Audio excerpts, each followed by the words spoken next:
Wala raw secret sa biyahe ni Drew ngayong weekend. Pati kasi ang isang bayan na underwater, aba, lumitaw. Saan yan? Walang sikretong hindi mabubunyag.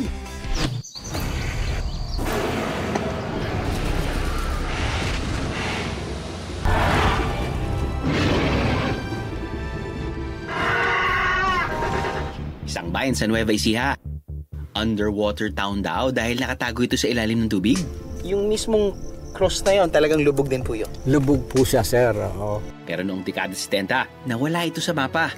Tulad ng lumang bayan ng Pantabangan, meron daw putahe na lulubog lilitaw sa kanilang lugar. Ang putaheng ito, nagbabadya na raw malubog sa lumot, sa limot. Meron siyang ibang lasa na nagiging malinamnam eh. Sa bawat biyahe, may mga lugar na dinadaanan lang. Pero kung sasadyaing puntahan, tiyak na maraming matutuklasan. At mapapasabi tayo ng, may ganun pala rito? So, sino mag-uwi ng 4,000? Sino mag-uwi ng 1,000? We'll never know. Let's find out. Hindi natin yan isisikret sa bayan ng Pantabangan sa Nueva Ecija.